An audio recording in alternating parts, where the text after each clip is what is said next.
कितनी ईमेल्स रहती है यार। नहीं, तू आते ही फ़ोन पे लग गई है। अभी तो ऑफिस से आई है। हमारी बात हुई थी कि सब्जी मैं बना लूँगी, रोटी तू बनाएगी। अब आते ही तो फ़ोन पे लग गई है, तो फिर रोटी कब बनेगी? सब लेट हो जाएगा फिर। भाई देख, ऑफिस के काम ना ऑफिस में छोड़ के आया कर, घर आके घर के काम देखने होते हैं। ऐसे नहीं चलता है ना। फिर लोग कहते हैं कि सासें बुरी होती हैं। कुछ गलत कह रही हूँ मैं? कुछ नहीं मम्मी, वो रास्ते में ना मुझे मेल आई थी। अब मेट्रो में जगह नहीं मिली बैठने की, मेल सेंड नहीं कर पाई, तो अभी सेंड करनी थी। बहुत ज़रूरी थी, नहीं तो पंगा हो जाता और कोई बात नहीं थी।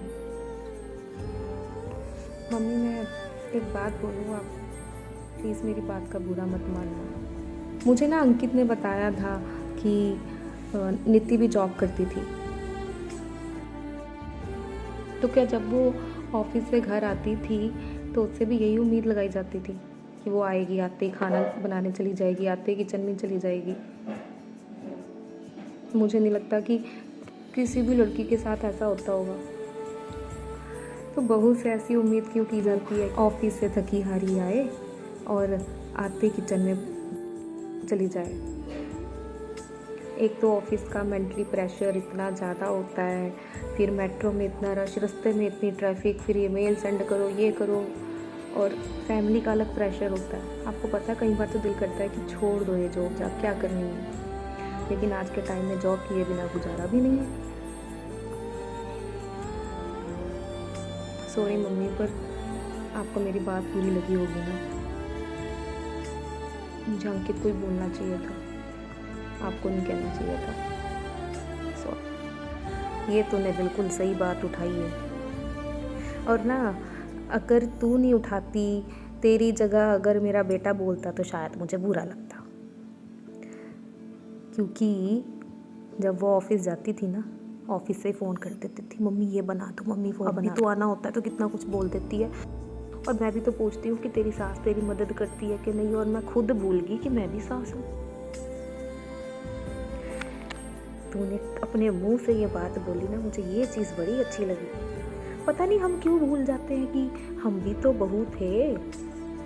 सास बनते ही पता नहीं।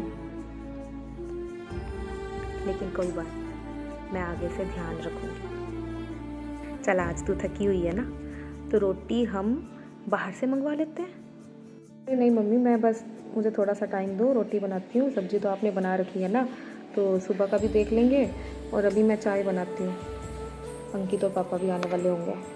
अरे रहने दे, कोई बात नहीं, वो सब्जी कल काम आ जाएगी। मैं ना चाय बनाती हूँ, चाय से थकान भी उतर जाती है। अब फटाफट चाय पी ले हैं, जल्दी जल्दी से। और वैसे ना, तुम लोग भी ध्यान रखा करो भाई। सास बनने का मतलब ये नहीं है कि तुम लोग काम ही नहीं करोगे।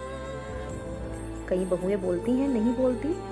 अगर नहीं बोलती तो समझ जाया करो भाई कि वो सुबह से शाम तक थक के आती हैं। अगर आने पे थोड़ा पानी चाय दे दोगे तो कुछ जाएगा? किसी का नहीं जाता, मेरा भी नहीं गया, कुछ नहीं गया। मैं ये नहीं कह रही कि बहू को बेटी समझो, बहू को बहू ही समझ लो, है ना? क्यों मम्मी? क्योंकि बहू को बहू ही समझ लिया जाए ना, उतना ही बहुत होता है। Thank you.